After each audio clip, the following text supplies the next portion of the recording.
Welcome to Walking the Haftarah. I'm Tyler Merwin, and this is Torah portion, Vehet Kanan. This week's Torah portion is Deuteronomy 3:23 through 7:11, and our Haftarah this week is Isaiah 40, verses 1 through 26. Vehet Kanan means, and I pleaded, and the opening line of our Torah portion that reads, and I pleaded with Yod-Heh-Vav-Heh at that time, saying, O Lord Yod-Heh-Vav-Heh, you only have begun to show your servant your greatness and your mighty hand. For what God is there in heaven or on earth who can do such works and mighty acts as yours? Deuteronomy 3:23 and 24. This week, we continue our study into the last book of the Torah, Devarim. This week's portion will cover Moses' request to enter the Promised Land, reviewing of the giving of the Ten Commandments, the Shama, and the encouragement to trust Adonai. Our Haftarah this week will bring us back to the prophet Isaiah as we begin the 7 Haftarot of consolation. Let's begin with a review of this week's portion, continuing from our opening line where Moses is pleading with Adonai. Please let me go over and see the good land beyond the Jordan, that good hill country and Lebanon. But Yod-Heh-Vav-Heh was angry with me because of you and would not listen to me. And Yod-Heh-Vav-Heh said to me, Enough from you. Do not speak to me of this matter again. Go up to the top of Pisgah and lift up your eyes westward and northward and southward and eastward, and look at it with your eyes, for you shall not go over this Jordan. Deuteronomy 3:25 through 27. It's believed that Moses simply wanted to cross over with the rest of Israel, not as a leader, but just another Israelite. He was already confident in Joshua taking the helm. Adonai denies Moses' request, but he's instead told to encourage Joshua in his leadership role. And now, O Israel, listen to the statutes and the rules that I am teaching you, and do them that you may live. And go in and take possession of the land that Yod-Heh-Vav-Heh, the God of your fathers, is giving you. You shall not add to the word that I command you, nor take from it, that you may keep the commandments of Yod-Heh-Vav-Heh your God that I command you. Deuteronomy 4:1 and 2. It's always important that we properly handle the word of Adonai, not to add to or to take away. Moses then reminds them how Adonai destroyed the people who followed after Baal Peor. He also states how awesome it is to have a God that is so close to them, a God who answers when they call, and has such righteous statutes and rules as these. Only take care and keep your soul diligently, lest you forget the things that your eyes have seen, and lest they depart from your heart all the days of your life. Make them known to your children and to your children's children, how on the day that you stood before Yod-Heh-Vav-Heh your God at Horeb, Yod-Heh-Vav-Heh said to me, Gather the people to me, that I may let them hear my words, so they may learn to fear me all the days that they live on the earth, and that they may teach their children so. Deuteronomy 4:9 and 10. Moses warns them against becoming apathetic as they continued in their walk, to remember what they had seen and to remember what they had experienced. This is also a great warning for us also, especially if you've been born again for a number of years. We too should often reflect on how Yeshua has rescued us from our captivity and remember what our lives were like before he saved us. This also helps us with our daily gratitude. And if we work on our daily gratitude, that in turn will help us to keep a proper attitude. Each Passover, we're commanded to remember how we were personally delivered from the house of bondage. And at each Shavuot, we remember how we stood at the foot of the mountain. Therefore, watch yourselves very carefully, since you saw no form on the day that Yod-Heh-Vav-Heh spoke to you at Horeb out of the midst of the fire. Beware lest you act corruptly by making a carved image for yourselves in the form of any figure, the likeness of male or female, the likeness of any animal that is on the earth, the likeness of any winged bird that flies in the air, the likeness of anything that creeps on the ground, the likeness of any fish that is in the water under the earth. Deuteronomy 4:15 through 18. This warning is about idolatry, not about art. Because about everything they made, all these images of, became idols and gods. The human soul is naturally drawn to imagery. We're visual. And Israel was no different. And the examples we have for that is the golden calf, that they wanted to worship God. They wanted to worship Yod-Heh-Vav-Heh, but through an image, through a golden calf. But also there's another event. There was an event where they were being bitten by snakes in the wilderness. And that Moses was commanded to make a bronze serpent on a staff. Well, if we look forward to 2 Kings 18, with King Hezekiah, we find out. And he did what was right in the eyes of Yod-Heh-Vav-Heh, according to all that David his father had done. He removed the high places and broke the pillars and cut down the Asherah. And he broke in pieces the bronze serpent that Moses had made, for until those days the people of Israel had made offerings to it. It was called Nehushtan, 2 Kings 18, 3 and 4. Now, Nehushtan simply means a copper thing or a bronze thing.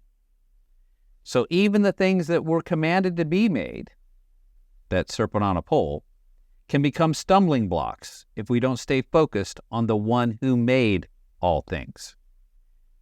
Next, after warning about idolatry, Moses foretells of both the future idolatry, failure, and being exiled from the land.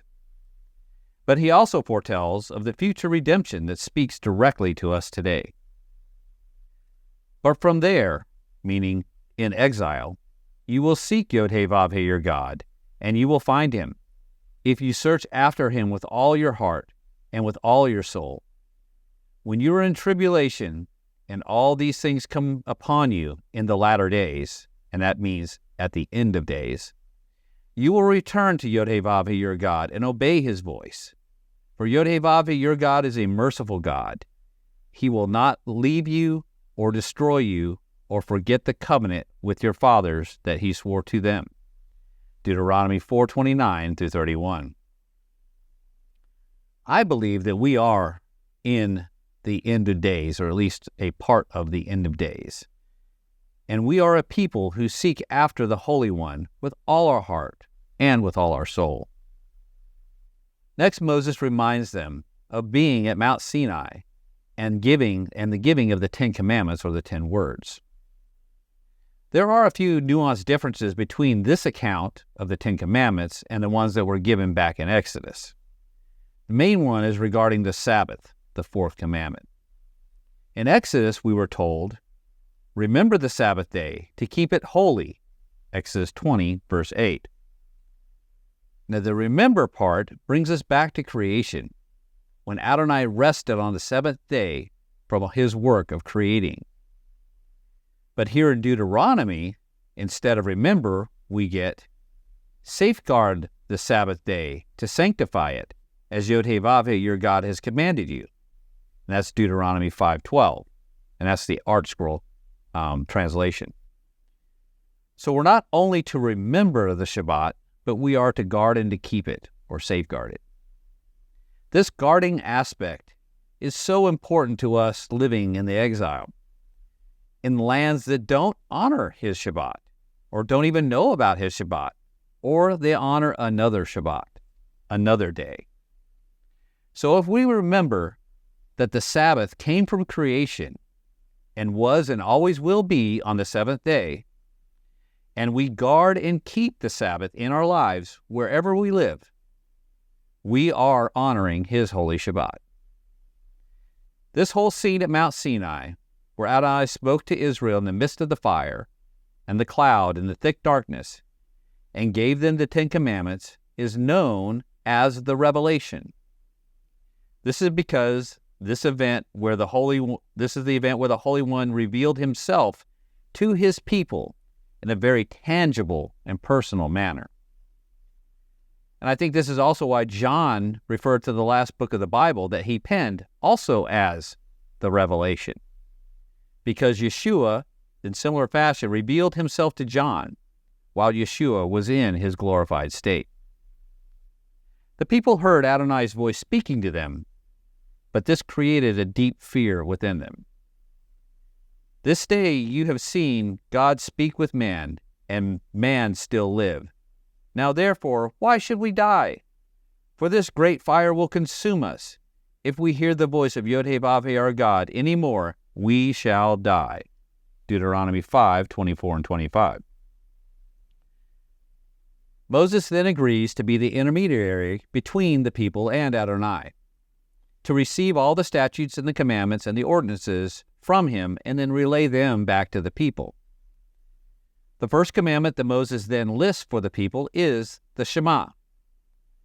Shema in Hebrew means to hear, but this is not a passive action. Instead, it's like a military field commander hearing orders from his command. It's hearing with the full intent to obey what was communicated. It's hear and obey, not hear then contemplate. Shema Yisrael Adonai Eloheinu Adonai Echad. Hear, O Israel, Yod-Heh-Vav-Heh our God, Yod-Heh-Vav-Heh is one. Deuteronomy 6:4. Yod-Heh-Vav-Heh is our Creator, our King and our Judge, and He is Echad, or one. Echad means oneness or unity, just as He is referred to as Elohim. We usually see that as God, but Elohim is actually the plural form of El. But He is not many, He is one. Yeshua spoke of this among His disciples just before His betrayal, as He was praying to the Father. I do not ask for these only, but also for those who will believe in me through their word, that they may all be one, or echad, just as you, Father, are in me, and I in you, that they also may be in us, so that the world may believe that you have sent me. The glory that you have given me, I have given to them, that they may be one, echad, even as we are one, echad. I in them, and you in me, that they may become perfectly one, echad, so that the world may know that you sent me and loved them even as you loved me. John 17, verses 20 through 23. Adonai's people are to be echad with the Holy One, and with His Messiah, Yeshua, and with each other. This is about your spirit and your soul being in echad, not so much your outer look. We don't have to look like cookie cutters of each other and all dress the same and all have the same haircut. Deuteronomy 6:4 is the shortest version of the Shema, that we are to love Him and that He is echad. But the complete Shema also includes verses 5 through 9, which is considered the first portion of the Shema, which focuses primarily on us as His people. Now, Deuteronomy 11:13 through 21, which is known as the second portion of the Shema, is in next week's portion, and it focuses primarily on the land. And the third portion of the Shema is Numbers 15:37 through 41, which was back in portion Shalach, which recalls the commandment of the tzitzit. The Shema is also referred to as the greatest commandment by Yeshua, found in Mark 12:29, where He quotes Deuteronomy 6:4 and 5 when asked what the greatest commandment was. Moses then continues his encouragement to Israel, who is ready to cross over. And the portion ends with, Know therefore that Yod-Heh-Vav-Heh your God is God, the faithful God who keeps covenant and steadfast love with those who love Him and keep His commandments, to 1,000 generations, and repays to their face those who hate Him by destroying them. He will not be slack with one who hates Him. He will repay him to his face. You shall therefore be careful to do the commandment and the statutes and the rules that I command you today. Deuteronomy 7, 9 through 11. This brings us to our Haftarah this week and back to Yeshayahu, or Isaiah, chapter 40, 1 through 26. This week also begins the 7 Haftarot of consolation, which always follows after the 9th of Av. Our last 3 Haftarot are read when we were between the straits, those Haftarot of affliction. But just following, we have 7, the number of completion, Haftarot of consolation and hope. Our Heavenly Father is loving, merciful, and long-suffering, but He's also just and righteous. He disciplines only because He must, like any good father. But even after this, His mercy, love, and kindness prevail over His people. The portion this week speaks of Israel getting ready to come into the promised land, and our Haftarah speaks of the final redemption where we, His people, will be returned back to the land by the mighty hand of Adonai. Comfort my people, says your God. Speak tenderly to Jerusalem, and cry to her that her warfare is ended, that her iniquity is pardoned, that she has received from Yod-Heh-Vav-Heh's hand double for all her sin. Isaiah 1, 1 and 2. Elisa Aylwine has taught us that when you see a word doubled, like comfort, it can have a few different implications. First off, it can be a simple emphasis of the word being repeated, that word or the phrase, kind of an ancient way of highlighting. But secondly, if the verse is prophetic, like our verse is this week, it may be speaking of fulfillments in different time periods. And this makes sense in the fact that there was a restoration or a comfort after the Babylonian exile. But judgment again came in 70 A.D., and we are again awaiting the final restoration, or that second comfort. The receiving double for her sins can also be seen in the destruction of both temples on the 9th of Av, and the exile that followed each event. A voice cries in the wilderness, prepare the way of Yod-Heh-Vav-Heh. Make straight in the desert a highway for your God. Every valley shall be lifted up, and every mountain and hill be made low. The uneven ground shall become level, and the rough place a plain. The glory of Yod-Heh-Vav-Heh shall be revealed, and all flesh shall see it together, for the mouth of Yod-Heh-Vav-Heh has spoken. Verses 3 through 5. Yeshua is coming again, and we, in the spirit of Elijah, are to prepare the way of Yod-Heh-Vav-Heh. A voice says, cry, and I said, what shall I cry? All flesh is grass, and all its beauty is like the flower of the field. The grass withers, the flower fades, when the breath of Yod-Heh-Vav-Heh blows on it. Surely the people are grass. The grass withers, the flower fades, but the word of our God will stand forever. Verses 6 through 8. Adonai is a rock that stands forever, and His word eternal, that will never fail. But mankind is temporal. We are in this earth but a short time. That small dash that will eventually be on our tombstones, that starts with our date of birth and ends with our date of death. Go up on the mountain, O Zion, herald of good news. Lift up your voice with strength, O Jerusalem, herald of good news. Lift it up, fear not. Say to the cities of Judah, behold your God. Behold, the Lord Yod-Heh-Vav-Heh comes with might, and His arm rules for Him. Behold, His reward is with Him, and His recompense before Him. He will tend His flock like a shepherd. He will gather the lambs in His arms. He will carry them in His bosom, and gently lead those that are with young. Verses 9 through 11. Yeshua will gather His flock and bring us all back home. Who has measured the waters in the hollow of His hand, and marked off the heavens with a span, and clothes the dust of the earth in a measure, and weighted the mountains in scales, and the hills in a balance? Who has measured the spirit of Yod-Heh-Vav-Heh? Or what man shows him counsel? Whom did he consult, and who made him understand? Who taught him the path of justice, and taught him knowledge, and showed him the way of understanding?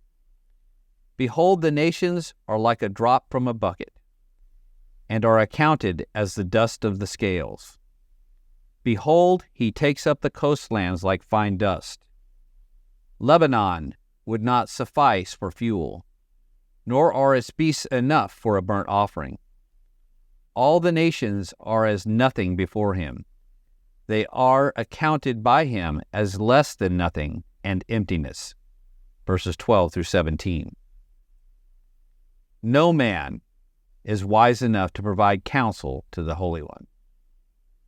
And all the nations of the earth are not strong enough to disrupt the prophetic plans of the Creator of the universe, which are the redemption and the restoration of his people.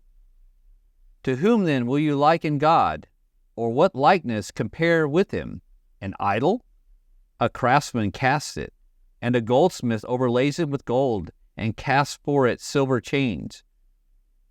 He who is too impoverished for an offering chooses wood that would not rot. He who seeks out a skillful craftsman to set up an idol that will not move. Verses 18 through 20. Isaiah asked, how can anyone take something made by the hand of man and honor it as a deity? How can something like this even slightly compare to the one true God who created the world and everything in it? Do you not know? Do you not hear? Has it not been told you from the beginning? Have you not understood from the foundations of the earth? It is he who sits above the circle of the earth, and its inhabitants are like grasshoppers, who stretches out the heavens like a curtain and spreads them like a tent to dwell in, who brings princes to nothing and makes the rulers of the earth as emptiness. Scarcely are they planted, scarcely sown. Scarcely has their stem taken root in the earth, when he blows on them, and they wither, and the tempest carries them off like stubble. To whom then will you compare me, that I should be like him, says the Holy One? Verses 20 through 25. The rulers of this earth strike fear into the hearts of men. They wield their authority and their control over them, and delude themselves into believing that they are gods, and that they themselves rule over creation. But in truth, they are but stubble that will be destroyed and carried off by the breath of the Holy One. No one is comparable to Adonai. Lift up your eyes on high and see, who created these? He who brings out their host by number, calling them all by name. By the greatness of his might, and because he is strong in power, not one is missing. Verse 26. Prophetically speaking of the final redemption, we are the host that he is bringing out from all the nations of the exile. Yeshua will call us all out by name. And the most awesome part of the promise is that not one will be missing. Bo Yeshua, may it be soon and in our days. I pray this teaching has been edifying. Let's lift up the name of the Holy One with love and echad. Shalom.